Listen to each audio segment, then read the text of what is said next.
Kell on 8.23 ja meie läheme edasi oma topiga ning teisel kohal on üks härra ja meie ühest lemmikmaast Austriast. Österreichist ja mees, ütleme, kelle vaated maailmale ja maailma tekkest ja filosoofiast on meile väga-väga hingelähedased ja tuttavad. Mitte ainult hinge, vaid ka siis, ütleme niimoodi, et keele ja mao lähedased ja miks mitte ka söögitoru lähedased. On. Palun.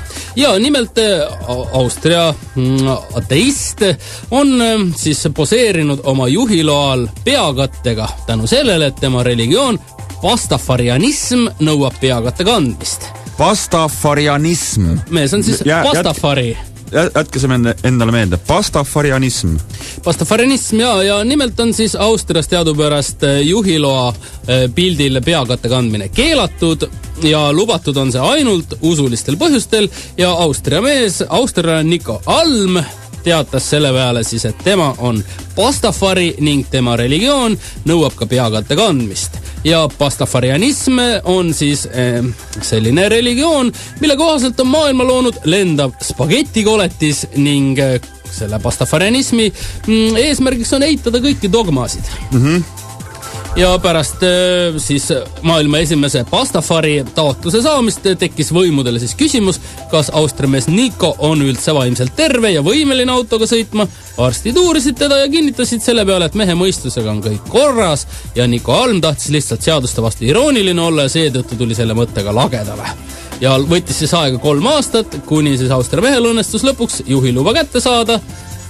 Nii et on siis juba esimene selline pääsukene läbi ametnike kadalipu lennanud ja nüüd on mehe järgmiseks ideeks võidelda selles, et pastafarianismist saaks Austrias ametlikult tunnustatud usk.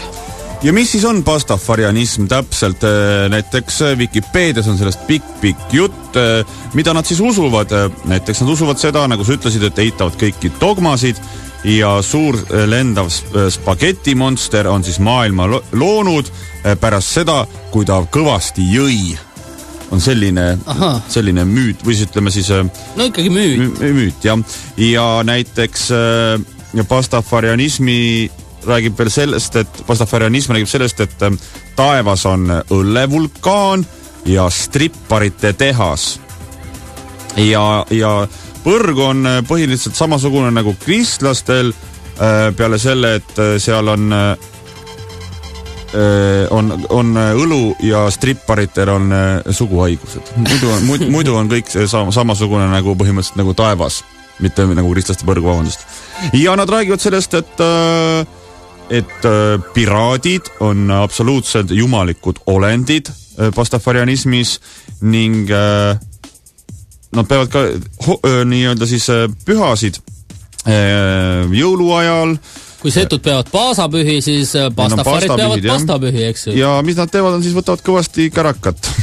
Et päris huvitav lugemine, siin on päris pikk artikkel siis lendavast nii-öelda spagettimonstrist. Aga ütleme, kuidas väliselt tunda klassikalist pastafari ära on see, et üks pastafari peab ajama pea paljaks ja siis keetma ära pakki spagetti ja nendest sellise klassikalise comb-overi endale pähe tegema siis kõige veidrama sooengu, mis on võimalik. Ja me paneme väga lahedad pildid on siin ka, et me paneme need foorumisse teile ka. Ja, nii et tänasest päevast meil on siin, mis meil eelmine religioon meil oli? Ei ole meeles praegu. Praegu ei ole, jaa.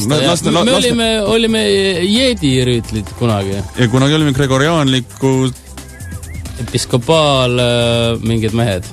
Ei jõua neid religioonid, need tulevad ja lähevad. Dogmad tulevad ja lähevad.